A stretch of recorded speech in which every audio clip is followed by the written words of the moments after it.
This is Shraddha and I welcome you all on Sky Classes. Guys, last video में हमने बात की थी, हमारा टॉपिक चल रहा था सोशलाइजेशन। वो लास्ट वीडियो हमारा कंप्लीट हो चुका है। आज हम नया टॉपिक स्टार्ट करने जा रहे हैं जो है हमारा जेंडर। आज के टॉपिक में समझने वाली चीज़ें ज़्यादा हैं, नोट्स बनाने वाली चीज़ें कम हैं, तो इसको ध्यान से समझने की कोशिश करेंगे। ठीक है, तो चलिए स्टार्ट करते हैं। आज का टॉपिक है हमारा जेंडर, लिंग। इसमें कुछ छोटे छोटे टर्म्स आएंगे बीच बीच में। इसमें से 2-3 मार्क्स का क्वेश्चन हर बार आता है किसी भी एग्जाम में, कोई भी एग्जाम हो, चाहे सीटेट हो, यूपीटेट हो, DSSS हो या नीट हो, कोई भी एग्जाम हो, हर एग्जाम में इस जेंडर से 2 या 3 मार्क्स के क्वेश्चंस हमेशा आते हैं। तो इम्पोर्टेंट टॉपिक है और हार्ड बिल्कुल भी नहीं है, बस समझने वाली चीज़ें हैं। कुछ छोटी छोटी टर्म्स आएंगी, वो बस समझनी है और इसमें ऐसा कुछ नहीं है। चलिए समझते हैं टर्म्स को। सबसे पहले बात करते हैं इक्वालिटी की, समानता। इक्वालिटी, समानता। समानता क्या होती है? इक्वालिटी की अगर बात करें तो इक्वालिटी क्या होती है हमारी? सभी को इक्वल अपॉर्चुनिटीज प्रोवाइड करना। सभी को इक्वल अपॉर्चुनिटीज प्रोवाइड करना, वो क्या कहलाएगी? हमारी इक्वालिटी कहलाएगी। इक्वल अपॉर्चुनिटीज प्रोवाइड करना मतलब बॉयज़ को भी और गर्ल्स को कोई भी हमें भेदभाव नहीं करना, बिना भेदभाव के, बिना डिस्क्रिमिनेशन के इक्वल अपॉर्चुनिटीज प्रोवाइड करना सभी को, या किसी भी तरह के भेदभाव के, on the basis of sex, girls and boys के बेसिस पर डिस्क्रिमिनेशन नहीं करना है, कास्ट के बेसिस पर डिस्क्रिमिनेशन नहीं करना, एज के बेसिस पर डिस्क्रिमिनेशन नहीं करना। सभी को बिना भेदभाव के, किसी भी तरह के भेदभाव के बिना अपॉर्चुनिटीज इक्वली प्रोवाइड करना क्या कहलाता है? हमारा इक्वलिटी कहलाता है, समानता कहलाता है। तो हम इसमें लिख सकते हैं equal opportunities for all. Equal opportunities for all, समान अवसर सभी के लिए, समान अवसर। इक्वल अपॉर्चुनिटीज फॉर ऑल, अवसर सभी के लिए समान अवसर। सभी के लिए समान अवसर हमारे क्या कहलाएंगे? इक्वलिटी। नेक्स्ट एक टर्म आती है हमारी इक्विटी। इक्विटी मतलब होता है समता। समता, दोनों में डिफरेंस है, इक्वलिटी में और इक्विटी में छोटा सा डिफरेंस है, बट डिफरेंस है दोनों में। समझते हैं क्या कहलाता है? देखिए, इक्वलिटी जो होती है हमारी, इक्वल अपॉर्चुनिटीज सभी के लिए होगी और समान अवसर होगा सभी के लिए इक्वलिटी में। इक्विटी में क्या होता है? समता में हमारी क्या होगा? Provide opportunities according to their needs. Provide opportunities according to their needs. Equal opportunities यहाँ पे प्रोवाइड की जाएंगी, पर किस तरीके से प्रोवाइड की जाएंगी? यहाँ पर नीड्स के अकॉर्डिंग प्रोवाइड की जाएंगी। मतलब जिस सेक्शन को, जिस पर्सन को ज़्यादा नीड है, उसको उसके अकॉर्डिंग अपॉर्चुनिटीज प्रोवाइड करना, अवसर प्रदान करना उसके अकॉर्डिंग, तो क्या कहलाएगा? हमारा इक्विटी कहलाएगा। जैसे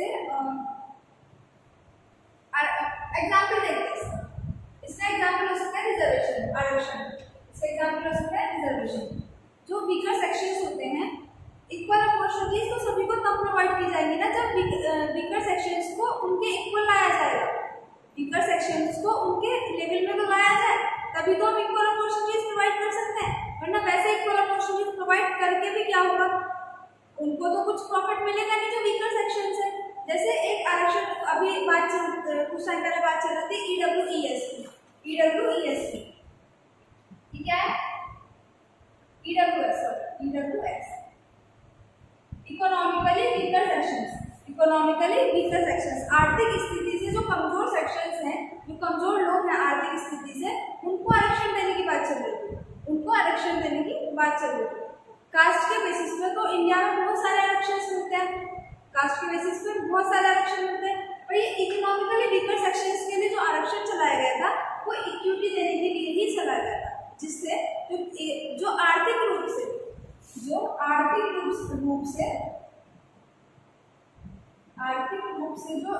कमजोर व्यक्ति हैं, आर्थिक रूप से कमजोर व्यक्ति जो हैं, उनको समानता देने के लिए ये रिजर्वेशन चलाया गया, ठीक है? उनको उस स्थिति से ऊपर उठाने के लिए, उनको ये आरक्षण चलाया गया। जैसे अब मान लीजिए उनकी नीड्स को पहचाना गया, देखा गया कि वो लोग पहले से ही अब हम उनको वैसे आरक्षण दे भी देते हैं तो भी उनको उसका कुछ प्रॉफिट नहीं हो रहा, तो भी उन्हें कुछ प्रॉफिट नहीं हो रहा, क्योंकि कोई ज़रूरी नहीं होता ना कि कास्ट वाइज ही लोगों की आर्थिक स्थिति खराब हो। बहुत लोग ऐसे होते हैं जो जनरल में आते हैं बट स्टिल उनकी आर्थिक स्थिति जो होती है बहुत खराब होती है। ऐसा नहीं होगा ना कि जो SC ST वाले होंगे उनकी आर्थिक स्थिति ही खराब होगी, ठीक है। और मतलब जो बहुत लोग होते हैं SC ST वाले बहुत हाई लेवल पर होते हैं, तो ऐसा नहीं होता कि कास्ट के लेवल पे ही रिजर्वेशन देना सही है। ऐसे EWS सेक्शन को भी, इकोनॉमिकली वीकर सेक्शंस को भी जो हमारा रिजर्वेशन है वो बहुत बार जरूरी हो जाता है। इकोनॉमिकली वीकर सेक्शन, ये इकोनॉमिकली वीकर सेक्शंस जो मैं बात कर रही हूँ, इकोनॉमिकली वीकर सेक्शंस,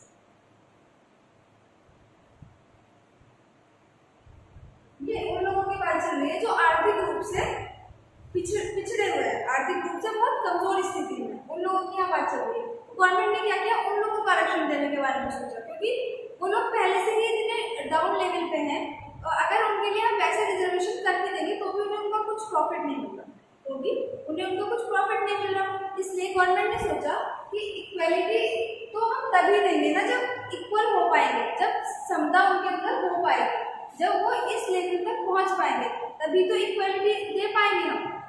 कोई मान लीजिए एक एग्जाम्पल अगर ले लीजिए, कोई एक छोटा बच्चा है, उससे बड़ा उससे बड़ा उससे बड़ा, ठीक। अब हम बड़े जो हमने बोल दिया कि जो इस एज से ऊपर के बच्चे हैं उनके सबके लिए इक्वल अपॉर्चुनिटीज है। भाई छोटा वाला कहाँ जाएगा, छोटा वाला कहाँ जाएगा, तो उस बच्चे को ऊपर उठने के लिए, उस बच्चे को ऊपर उठने के लिए उसको एक स्पेशल रिजर्वेशन देने की जरूरत है या नहीं है, तो आप कुछ सोचिए। तो इसलिए ये जो EWS है, इसलिए इक्विटी उनको दी गई, इसलिए इनको रिजर्वेशन दिया गया, जिससे जो हमारी समता है, मतलब जो इक्वालिटी है, वो इक्वालिटी का जो प्रिंसिपल है वो फॉलो हो सके। मैं यहाँ पर रिजर्वेशन की बात आपको नहीं समझा रही हूँ, मैं सिर्फ एक एग्जाम्पल समझा रही हूँ।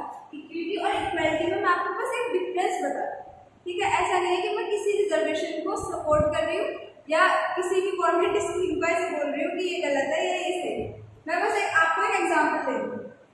अब देखिए नेक्स्ट एग्जाम्पल लेते हैं, maternity leaves for women. Maternity leaves for women, womens को उनकी नीड्स को समझते हुए, वुमेन्स को उनकी नीड्स को समझते हुए मैटरनिटी लीव्स दी जाती है। जब प्रेग्नेंट होती हैं लेडीज, वर्किंग वुमेन्स जो प्रेग्नेंट होती हैं, उनको एक लीव दी जाती है 9 मंथ्स की, कि वो अपने बच्चे के टाइम पर वो लीव ले सकती है, ठीक है। तो अब अगर जो जेंट्स हैं, अगर जो मैन है, अगर वो ये बोलने लगे कि हमें क्यों नहीं दी जाती, फादर तो हम भी बने, 9 महीने की लीव हमें भी दो, हम भी तो फादर बने, बट क्या करना है यहाँ पे, उनकी नीड्स को समझा गया, वुमेन की नीड्स को समझा गया। क्या समझा गया, वुमेन की नीड्स को समझा गया, नीड्स के अकॉर्डिंग उन्हें नीड्स मिली है, क्योंकि माँ तो प्रेग्नेंट तो लेडी होगी ना, तो फादर का क्या है, फादर तो अपनी ड्यूटी रोल प्ले कर रहे हैं, बस जो ज़्यादा रोल है वो तो मदर का है। तो उनकी नीड्स को समझा गया, मदर की नीड्स को समझा गया। तो मदर के ऊपर बहुत ज़्यादा रिस्पॉन्सिबिलिटी है बेबी की, तो उसको समझते हुए मदर को लीव प्रोवाइड की गई, मैटरनिटी लीव। इसको क्या बोलेंगे आप, इसको बोलेंगे आप इक्विटी। मदर की जो नीड्स को समझते हुए उन्हें अपॉर्चुनिटी प्रोवाइड की गई या उन्हें एक स्पेशल लीव प्रोवाइड की गई, वो किस कैटेगरी में आएगी, हमारी इक्विटी में आएगी, ठीक है। समझ आ गया बात। जो इक्वालिटी में है वो सभी के लिए सेम है, इक्वालिटी में सभी के लिए सेम है, पर इक्विटी में नीड्स को समझते हुए जो अपॉर्चुनिटीज प्रोवाइड की जाती है, नीड्स को समझते हुए, जरूरतों को समझते हुए जो अवसर प्रदान किए जाते हैं, उसको क्या बोलेंगे ना, उसको बोलेंगे ना इक्विटी। नेक्स्ट, अगर हम दोनों की कंपैरिजन की अगर बात करें तो क्या होगा, equity is better than equality, equity is better than equality. क्यों बोला इसको कि equity is better than equality, equality भी तो बेटर है, क्यों बोला इसको, समानता तो होनी चाहिए सब में, किसी में भी बिना भेदभाव के अपॉर्चुनिटीज इक्वली प्रोवाइड होनी ही चाहिए, समानता तो सभी में होनी चाहिए। तो फिर यहाँ क्यों बोला गया कि equity is better than equality, वो इसलिए बोला गया क्योंकि समानता होनी चाहिए, ठीक है, पर उस लेवल तक लेके तो आया जाए, उस लेवल तक लेके तो आया जाए लोगों को, तभी तो हम इक्विटी जो इक्वालिटी का प्रिंसिपल है वो तभी तो ठीक से फॉलो हो पाएगा, तभी तो इक्वालिटी फॉर ऑल का प्रिंसिपल ठीक से फॉलो हो पाएगा। कुछ जो वीकर सेक्शन है उनको उस लेवल तक लेकर तो आया जाए। तो इस वजह से जो हमारी इक्विटी है वो बेटर है इक्वालिटी से, क्योंकि इक्विटी में ज़रूरतों के हिसाब से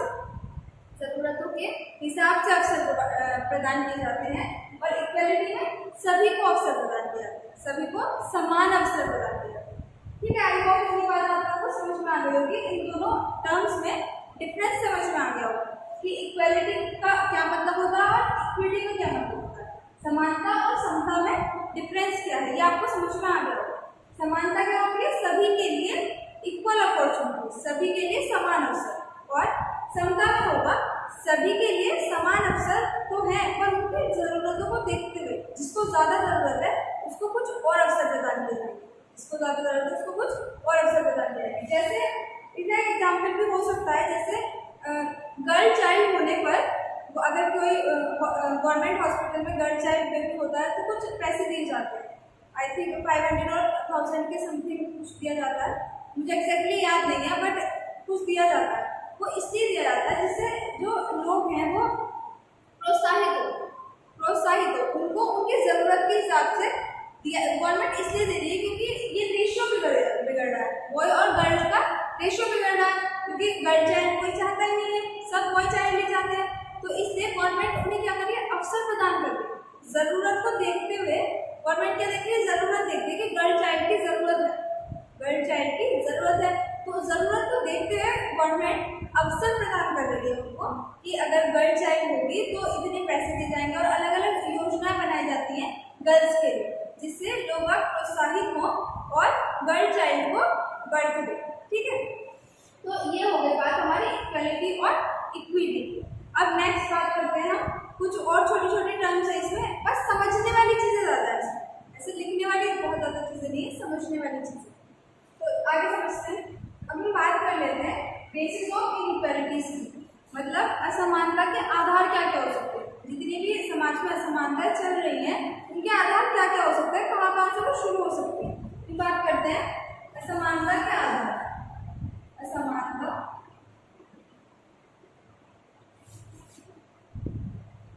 के आधार,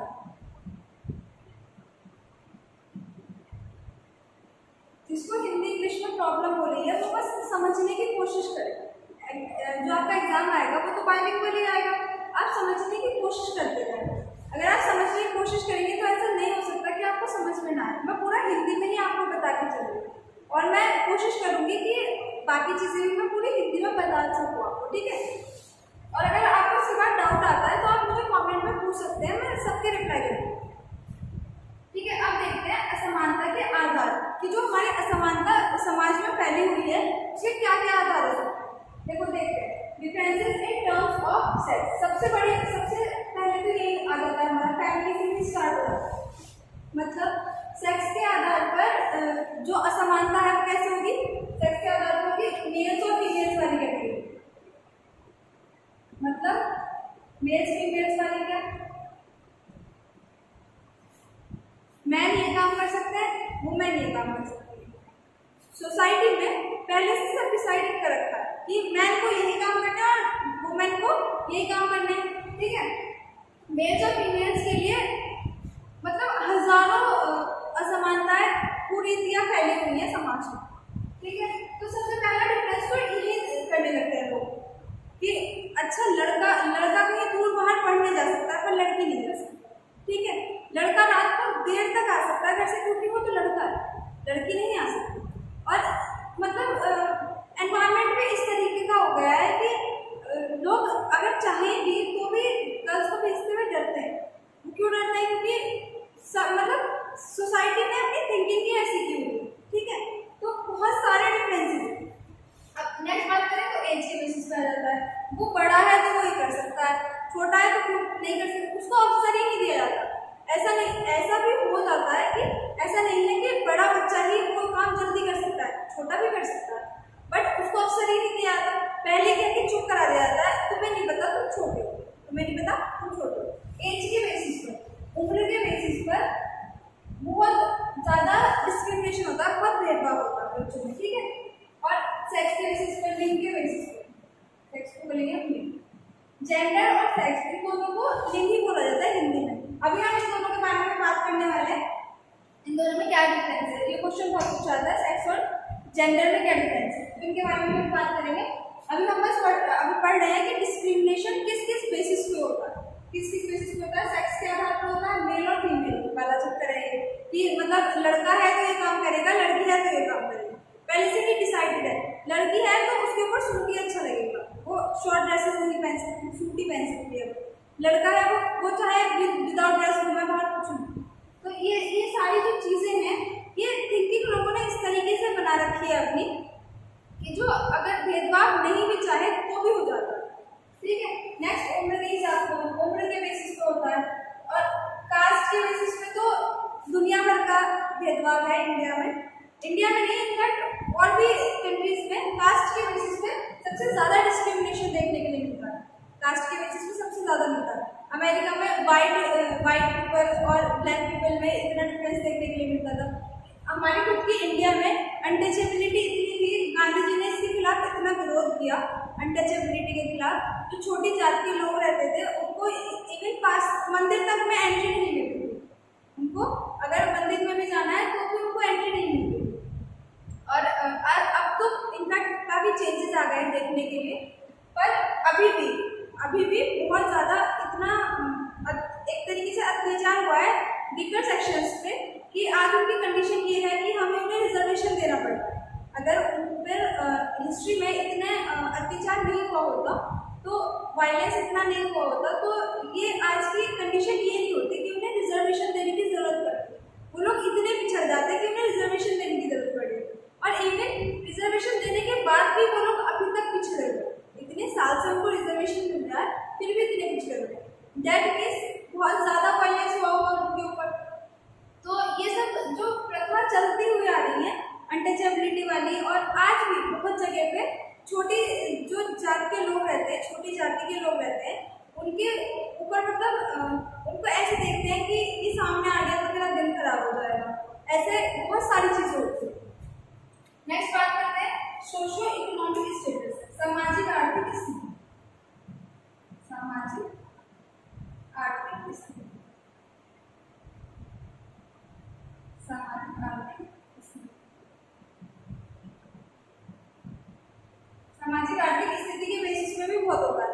इकोनॉमिकली सेक्शंस को देखते हुए बहुत डिस्क्रिमिनेशन किया जाता है कि जो इवन सबके रिलेशंस में ही ऐसी कंडीशन होती है कि अगर किसी के पास बहुत ज़्यादा पैसा है, किसी के पास बहुत ज़्यादा पैसा है, तो उससे सारे रिश्तेदार इतने अच्छे से बिहेव करेंगे, इतने अच्छे से बात करेंगे कि वो पता नहीं क्या होगा, ठीक है। और अगर वहीं पर कोई वीक है, मतलब उसे पैसों की सच में ज़रूरत है, तो उससे ऐसे बच के निकलेंगे कि कहीं हमसे पैसे ना मांगे, ठीक। इनफैक्ट उसको ज़रूरत है, जो वीक वाला है उसको ज़रूरत है, उसकी हेल्प करनी चाहिए, पर नहीं, जिसके पास पैसा है उसी के पास जाएंगे। तो इस बेसिस पे बहुत ज़्यादा डिस्क्रिमिनेशन देखने के लिए हमारे समाज में मिलता है, इतना भेदभाव होता है इन सारी चीज़ों की, इवन ये सारी जितनी भी हैं इन सारे बेसिस पे बहुत ज़्यादा डिस्क्रिमिनेशन, बहुत ज़्यादा भेदभाव हमें देखने के लिए मिलता है। सेक्स के बेसिस पे मेल और फीमेल्स में, मतलब कि अगर तुम लड़का हो तो ये कर सकते हो, लड़की हो तो ये कर सकते हो, कुछ रूल्स डिसाइड कर दिए कि बस ये इससे बाहर तुम नहीं जा सकते, बस तुम इतना ही कर सकते हो।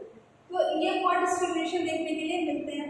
लड़कियों को पढ़ाया नहीं जाता, अब तो इवन मतलब जब पहले की बात अगर हम देखें तो पहले लड़कियों को घर से बाहर नहीं निकलने दे रहा था, पहले लड़कियों को घर के बाहर नहीं निकलने दे रहा था। इवन मेरी दादी से पहले वाली जो जनरेशन थी वो बताती हैं कि उनको बस घर से बाहर बिल्कुल भी नहीं निकलने दे जाता था, और निकलती हुई तो ऐसे सर पे दुपट्टा वगैरह रख के प्रॉपर निकलती थी छोटी एज से, कि उनको कोई ऐसे देख ना ले, और स्कूल जाना तो बहुत दूर की बात है।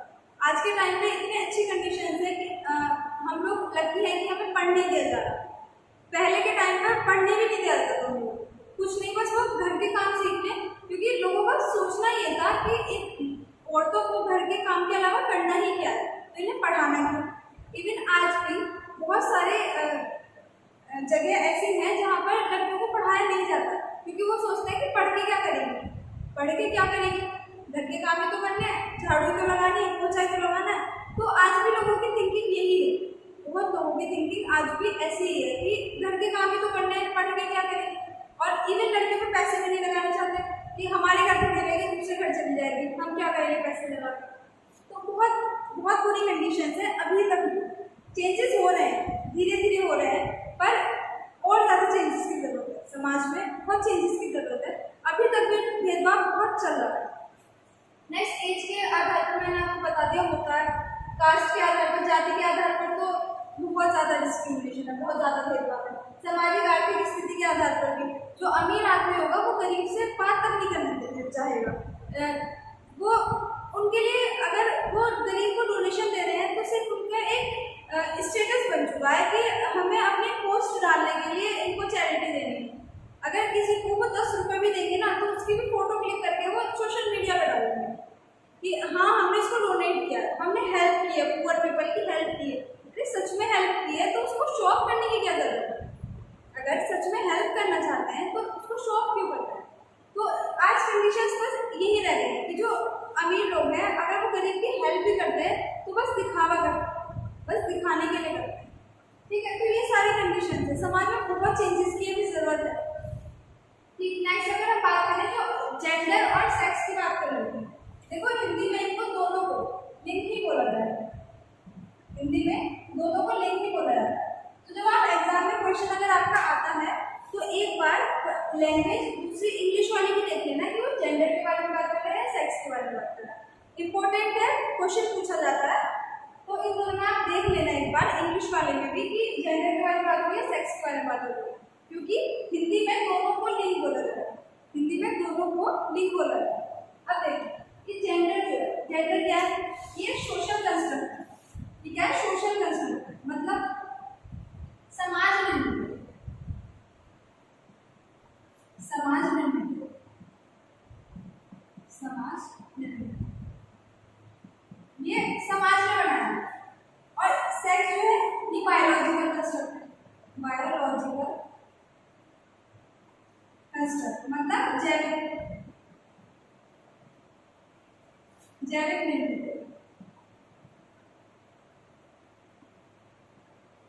जैविक निर्मित हमारा ये। अब देखो समझो, जेंडर जो है, जेंडर बच्चे के ऊपर जब बच्चा पैदा होता तो ऐसे स्टैम्प नहीं लग के आया कि हाँ इसको ये वाले काम करना है, इसको ये वाले काम करना है।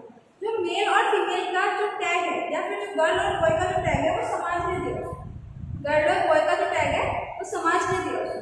बच्चे को, बच्चा नेचर से ये बचपन से पैदा होकर ये लेके नहीं आता कि हम लड़के या लड़का है, वो उसको समाज ने दिया। तो जो जेंडर है वो हमारा सोशल कंस्ट्रक्ट, समाज ने, समाज के द्वारा बनाया। और जो सेक्स है हमारा वो बायोलॉजिकल कंस्ट्रक्ट, जैविक निर्मित, मतलब नेचर के द्वारा लड़के और लड़की की संरचनाओं में, वुमेन और मैन की संरचनाओं में चेंजेस होते हैं। ठीक है, कुछ चेंजेस होते हैं प्रकृति के द्वारा, जो प्रकृति के द्वारा चेंजेस होंगे वो क्या कहलाएंगे? वो सेक्स कहलाएंगे। और जो मनुष्यों ने बनाए, जो सोसाइटी ने बनाए वो कहलाएंगे हमारा जेंडर। जैसे देखो जो बॉडी में चेंजेस होते हैं, संरचना में चेंजेस होंगे, स्ट्रक्चर में चेंजेस होंगे, फंक्शंस में चेंजेस होंगे, हार्मोन्स में चेंजेस होंगे। मैन और वुमेन के हार्मोन्स में चेंजेस होते हैं, स्ट्रक्चर में चेंजेस होते हैं, इवन कुछ फंक्शंस में भी चेंजेस होते हैं। वो क्या होते हैं? वो सेक्स कहलाएंगे। वो हमारे बायोलॉजिकल कंस्ट्रक्ट है, वो हमारे जैविक निर्मित है, मतलब वो हमें प्रकृति ने दिए। जो जेंडर होता है वो हमारा समाज में बना, जेंडर हमारा समाज में बना है। जैसे समाज ने कुछ नियम और कायदे कानून बना दिए हैं कि गर्ल है तो वो ऐसे बिहेव करेगी, उसको ऐसे बिहेव करना चाहिए, लंबे बाल रखने चाहिए, या सूट पहनना चाहिए, साड़ी पहननी चाहिए, या फिर काम गर्ल्स करती हैं। ये सारी जो चीज़ें हैं वो हमें समाज ने दी है। तो जो जेंडर होगा हमारा वो सोशल कंस्ट्रक्ट है और जो सेक्स है हमारा वो बायोलॉजिकल कंस्ट्रक्ट है। ये क्वेश्चन इंपॉर्टेंट है, ये आपसे पूछ जाता है, ये आपसे पूछ लिया जाता है कि जेंडर और सेक्स दोनों का लिंक लिखा होगा हिंदी में, इंग्लिश में आप एक बार जरूर देखना, उसके बाद ही आंसर लगा। ठीक है, जेंडर सोशल कंस्ट्रक्ट, सेक्स हमारा बायोलॉजिकल कंस्ट्रक्ट। इतनी बात समझ में आ गई कि मैंने बता दिया कि जो इनइक्वालिटीज है, असमानता के आधार कौन कौन से हमारा, ये 4 हमारे मेन डिस्क्रिमिनेशन होता है सोसाइटी में, बट जो ये 4 है ये मेन है, ठीक, इनके बेसिस पे होता है।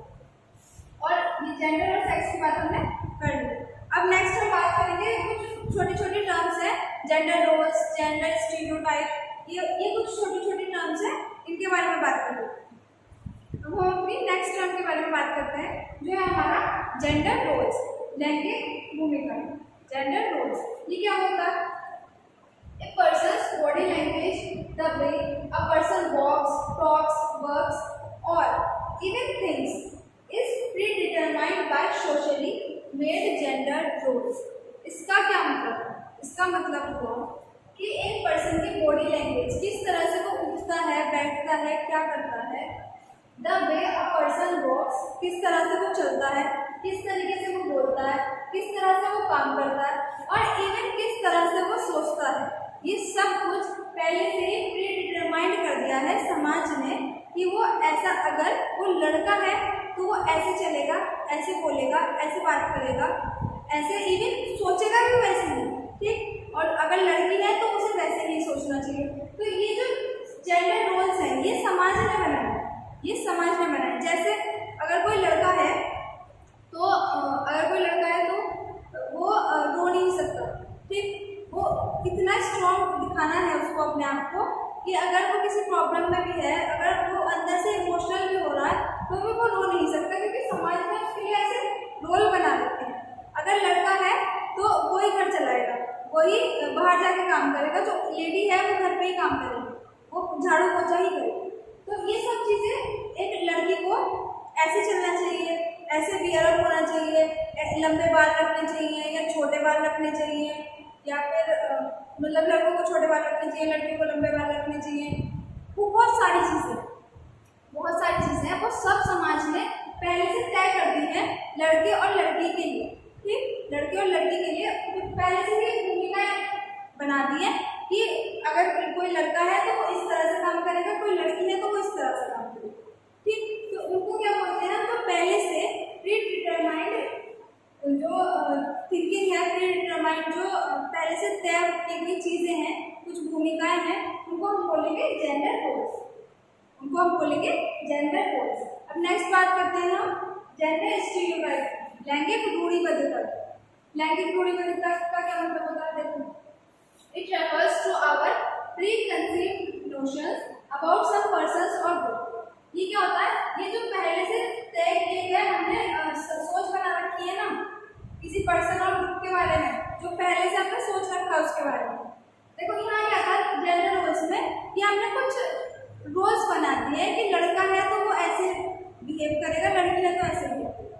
पर ये जेंडर रूढ़िबद्धता में क्या है, उन्होंने एक सोच बना रखी है पहले से कि लड़का है तो रो नहीं सकता, लड़का है तो रो नहीं सकता, लड़का है तो उसको ब्लू ही फेवरेट कलर होगा, लड़का है तो ड्राइव बस वही कर सकता है, लड़कियां अगर ड्राइव करेंगी तो ठोक के देंगी किसी को। तो उन्होंने पहले से क्या रखा, अपनी थिंकिंग बना रखी है। उन्हें अफसर को, लड़कियों को अफसर ही नहीं दिए जाने देते, क्योंकि उन्हें पता है कि अगर लड़की ड्राइव करेगी ना तो ठोक ही देगी, तो वो क्या करेंगे कि नहीं तुम मत चलाओ भाई, हमें तो डर लगा, तुम मत चलाओ। उन्हें अफसर ही नहीं दिया गया, उन्हें चांस ही नहीं मिला। तो उन्होंने पहले से ही लोगों ने सोच रखा है अपने मन में कि अगर लड़की है तो ये नहीं करेगी, लड़का है तो रो नहीं सकता, लड़का इतना स्ट्रॉन्ग दिखाएगा अपने आप को, अगर वो उसको रोना भी आ रहा है ना तो भी वो रोएगा नहीं। तो ये सब क्या रूढ़िबद्धता दिखाती है। अब देखो इससे शुरुआत कहाँ से होगी, फैमिली से होगी। फैमिली में ही बहुत बार डिस्क्रिमिनेशन होने स्टार्ट हो जाता है। मतलब अगर लड़का है तो वो रात में चाहे किसी भी टाइम तक, लड़की को नहीं अलाउ होगा, इवन लड़की को तो 6 बजे के बाहर नहीं जाना अलाउ होगा। तो ये फैमिली से ही स्टार्ट हो जाता है जेंडर स्टीरियोटाइप, लैंगिक रूढ़िबद्धता। अगर लड़का जैसे कुछ वर्क कर रही है लड़की या बच्चे अगर कुछ वर्क कर रहे हैं, तो लड़का अगर मैथ सॉल्व करना बैठा हो तो कई बार फादर बोल देते हैं कि हाँ ये तो कर ही लेगा, लड़कों का मैथ तो बहुत तेज होता है। अब वो उसकी छोटी बहन बैठी हुई वहाँ देख रही है कि पापा ये कह रहे हैं लड़कों का मैथ तो बहुत तेज होता है, मतलब मेरा मैथ ठीक नहीं होगा, मुझे कोई और सब्जेक्ट लेना चाहिए। अभी वो छोटी है, उसको नहीं पता कि हाँ मैं भी कर सकती हूँ, मैं भी इतनी कैपेबल हो सकती हूँ, उसको नहीं पता। और उसके पापा ने ऐसा बोल दिया तो वो सोचेगी, क्योंकि छोटा बच्चा हर चीज़ को ऑब्जर्व करता जो भी उसकी फैमिली में बातें हो रही है वो सब चीज़ों को ऑब्जर्व करेगा। तो उसके दिमाग में क्या बात आ जाएगी कि अच्छा पापा ने भैया को बोल दे कि लड़के मैथ में अच्छा कर सकते हैं, मतलब मैं नहीं कर सकती, तो वो किसी और सब्जेक्ट को लेने के बारे में सोचने लगेगी। तो बहुत बार फैमिली में मेंबर्स भी इस तरीके से वो नहीं चाहते कि वो भेदभाव करें, बट फिर भी थिंकिंग ऐसी है उनकी कि वो कुछ ना कुछ ऐसा बोल देते हैं जिसकी वजह से वो ना चाहते हुए भी भेदभाव डिस्क्रिमिनेशन हो जाता है। और बुरी वजह की जो प्रीत है वो चलती रहती है कि अगर लड़के हैं तो मैथमेटिक्स में अच्छे होंगे, लड़की होंगी तो होम साइंस में अच्छी होंगी, ठीक है। तो अब मैरिज की बेसिस पे भी मैरिज की बेसिस पे मान लो कि हाँ विदाई लड़की की होगी, बस लड़का तो घर जमाई बन के नहीं रह सकता, लड़की ही रहेगी। तो ये पहले से चली हुई प्रथा है, पहले से चली हुई स्टीरियोटाइप्स हैं जो पहले से चले आ रहे हैं और समाज उनको आज भी ऐसे के ऐसे ही फॉलो करता जा रहा है। तो जो चीज़ें पहले से चली हुई आ रही हैं और आज भी उनको ऐसे ही फॉलो किया जा रहा है, वो क्या कहलाती है? हमारी जेंडर स्टीरियोटाइप कहलाएंगी, लैंगिक रूढ़िबद्धता कहलाएंगी। जैसे और भी बहुत सारे इसके एग्जाम्पल्स हो सकते हैं कि अगर लड़कियां जो होंगी, हाँ अगर टीचर स्कूल में टीचर अगर कुछ रंगोली वगैरह का काम है तो बोलेगा कि गर्ल्स को बोलेंगे कि जाओ तुम जाके करो, क्यों भाई लड़के भी तो कर सकते हैं, है ना।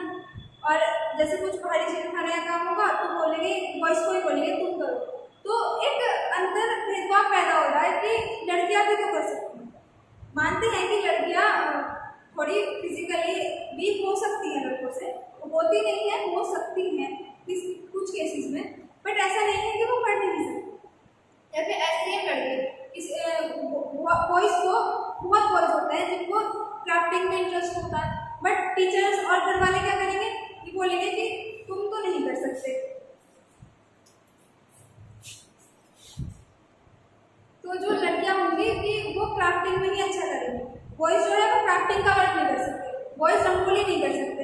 क्यों नहीं कर सकते? क्योंकि हमने पहले से ना समझ बनाई हुई है, ये पहले से हमने सोच बना रखी है कि हाँ बॉयज नहीं कर सकते, गर्ल्स करेंगे ये काम।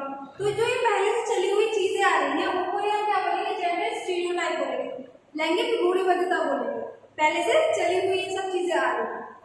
अब देखो क्यूरिकुलम की बात करो, क्यूरिकुलम में भी जेंडर स्टीरियोटाइप देखने के लिए मिलते हैं, एजुकेशन में भी मिलते हैं, बुक्स में बहुत बुक्स में इवन लड़कों का ही नाम लिखा रहता है कि he is doing this, he is doing that. तो क्या होगा? लड़कियों के मन में आएगा कि सारे काम क्या लड़के ही करते हैं, क्या हम सिर्फ घर के लिए ही बने हैं क्या? तो एजुकेशन में भी क्यूरिकुलम में भी बहुत चीज़ें ऐसी होती हैं जिनसे डिस्क्रिमिनेशन जो है वो पैदा हो जाता है। जैसे टाइम एंड वर्क वाला अगर चैप्टर ले लें तो उसमें मतलब अगर फोर मैन इतने टाइम में ये वर्क कर रहे हैं, वही 8 वुमेन कर रही है इतने टाइम में, तो बच्चों के मन में आएगा कि अच्छा वुमेन की एफिशिएंसी कमी होती है, हमेशा क्वेश्चन में हमेशा कमी दिखाई जाती है वुमेन की एफिशिएंसी। तो क्या वुमेन की एफिशिएंसी हाफ ही होगी मैन से? हमेशा कमी काम करेंगी, मैन ही ज़्यादा वर्क करेंगे। तो ये सब चीज़ें होती हैं, ये सारे एग्जाम्पल्स होते हैं जिनकी वजह से स्टीरियोटाइप जो है वो फिर चलते रहते हैं, डिस्क्रिमिनेशन चलता रहता है। ऐसे मीडिया की अगर हम बात करें तो न्यूज़पेपर वगैरह में भी इस तरीके के एग्जाम्पल्स आएंगे कि मतलब क्या प्रायोरिटी जो दी जाती है वो बॉयज को दी जाती है बहुत बार, और कुछ चीज़ों में गर्ल्स के लिए कर दिया जाता है। लेकिन अगर आप एड्स देखें, बहुत सारे एड्स हैं जो घर के काम वाली चीज़ें होंगी उनमें सब लेडीज दिखाई जाती है, ठीक है। और जो बाहर के काम वाली होंगी लाइक ऑफिस वगैरह में जो एड्स बनाए गए होंगे तो उनमें हमेशा मैन दिखाए जाएंगे। तो जो बच्चा उनको देख रहा है एड्स को, तो उसके मन में क्या आएगा? उसके मन में आएगा कि मतलब हमेशा औरतें जो होती हैं वो घर में ही होती हैं, वो घर का ही काम करती है, मतलब वो बनी ही घर का काम करने के लिए। बच्चे के मन में ये आएगा और फिर उसकी थिंकिंग ऐसी ही होती चली जाएगी कि मैन सुपीरियर होते हैं और वुमेन इंफीरियर होती है, मैन ही सुपीरियर होते हैं, ठीक है। तो ये बात हो गई हमारी। जेंडर रोल्स वो होते हैं जो समाज ने कुछ नियम और कुछ बातें बना दी हैं, कुछ भूमिकाएं बना दी हैं बॉयज और गर्ल्स के लिए।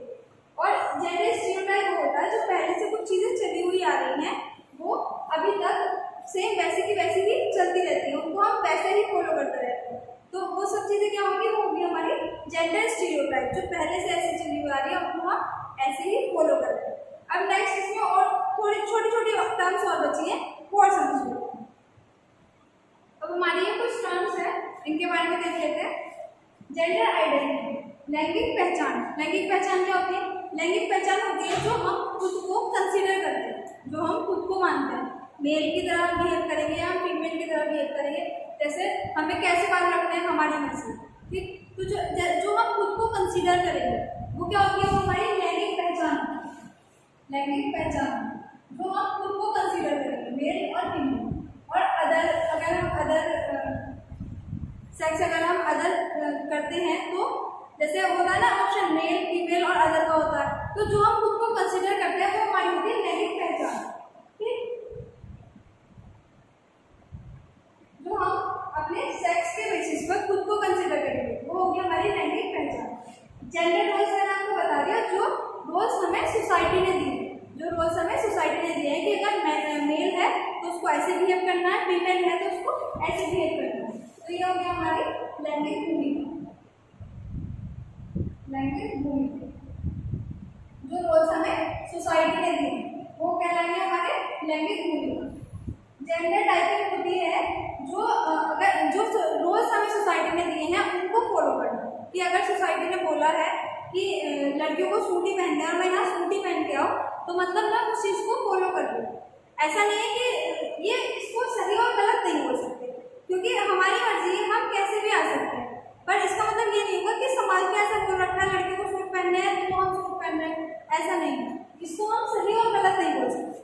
बहुत बार कुछ चीज़ें गलत होती है कि ज़बरदस्ती लड़कियों को करना पड़ता है या फिर लड़कों को भी इवन करना पड़ता है ज़बरदस्ती, पर ऐसा नहीं है कि हमेशा ही गलत ही होगा, ठीक। तो ये होता है जेंडर टाइपिंग, जो रोल्स हमें सोसाइटी ने दिए हैं हम वैसा ही बिहेव करें, उनको उसी तरीके से हम फॉलो करें, वो कहलाएगा हमारा जेंडर टाइपिंग, ठीक। हमारा जेंडर स्टीरियोटाइप, स्टीरियोटाइप को मैंने आपको बता दिया, जो प्रथाएं हमारी पहले से चलती हुई आ रही है, जो प्रथाएं हमारी पहले से चलती हुई आ रही है उन्हीं को फॉलो करना, वो कहलाएगा हमारा लैंगिक रूढ़िबद्धता। लैंगिक रूढ़िबद्धता जो प्रथाएं हमारी पहले से चलती हुई आ रही है उनको कहलाएंगे हमारी, उन्हीं को हम फॉलो कर रहे हैं। जैसे अगर लड़का है तो उसको ब्लू ही पसंद होगा, तो बच्चा भी, अगर बच्चा बचपन से ये चीज़ें सुन रहा है कि लड़का होगा तो उसे ब्लू ही पसंद होगा, अच्छा, तो वो बड़ा होकर क्या कहेगा मेरा फेवरेट कलर ब्लू है, तो क्या कर रहा है वो उसी को फॉलो कर रहा है, तो वो हो गया हमारे जेंडर स्टीरियोटाइप, लैंगिक रूढ़िबद्धता। जेंडर बियास और डिस्क्रिमिनेशन, बियास और डिस्क्रिमिनेशन इन दोनों में ज़्यादा डिफरेंस नहीं होता, लगभग सेम से ही होते हैं। इसमें यही होता है कि मेल और फीमेल के बेसिस पे, गर्ल और बॉय के बेसिस पे डिस्क्रिमिनेट करना, भेदभाव करना, गर्ल और बॉय के बेसिस पे भेदभाव करना, वो हमारा क्या रहेगा जेंडर बियास। अब हिडन क्यूरिकुलम की बात करें। हिडन क्यूरिकुलम होता है वैसा पाठ्यचर्या जो ऑफिशियल नहीं है, जिसमें कुछ भी ऑफिशियली नहीं लिखा हुआ कि ऐसे ही फॉलो करना है, बट जो टीचर्स होते हैं या स्टाफ होता है उससे जो बच्चा सीखता है, उनकी बातों से जो सीखता है वो हमारा किस में आएगा, हिडन क्यूरिकुलम में। बहुत बार टीचर्स से बच्चा ऐसे सीख लेता है कि ये वाले रोज, जैसे मैंने आपको रंगोली वाला एग्जाम्पल बताया कि अगर टीचर ने बोल दिया कि रंगोली कॉम्पिटिशन है तो गर्ल्स पार्टिसिपेट करेंगे, तो बच्चे के दिमाग में क्या आया कि रंगोली वाला काम, क्राफ्टिंग वाला काम सिर्फ गर्ल्स ही कर सकते हैं। तो क्या हो गया, बच्चे के दिमाग में ये बात बैठ गई कि जो ये वाली चीज़ें हैं वो गर्ल्स ही करेंगी, या फिर कोई भारी चीज़ उठानी है तो टीचर ने बोल दिया कि बॉयज आके ये उठा दो, तो क्या होगा ये काम सिर्फ बॉयज ही करेंगे। तो हिडन क्यूरिकुलम के बेसिस पे भी बहुत बार डिस्क्रिमिनेशन होता है, भेदभाव होता है। बच्चा उन चीज़ों को देखकर जो सीखता है वो हमारी चीज़ें आ जाएंगी हमारी हिडन क्यूरिकुलम। अब यहाँ तक बात कंप्लीट हो गई है। अब हमारा आता है एजुकेशन इम्प्लीकेशन। एजुकेशनल इम्प्लीकेशन कि हम स्कूल में जाएंगे तो इनको फॉलो कैसे करें। एजुकेशनल इम्प्लीकेशन,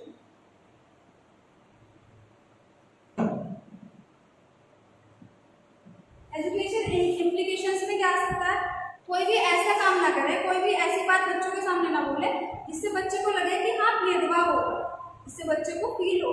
जैसे रंगोली वाली बात हो गई या फिर बेंच उठाने वाली बात हो गई, बच्चों को ये फील ना हो कि हाँ ऐसी चीज़ें हो रही हैं कि हमारे लिए ये रोल्स बने, बच्चे को ये फील ना हो। वो किस बात हमारी एजुकेशनल इम्प्लीकेशन बन जाए कि हम बच्चे को किस तरीके से ट्रीट कर रहे हैं, ठीक है। बस इसमें ये हो गया, जैसे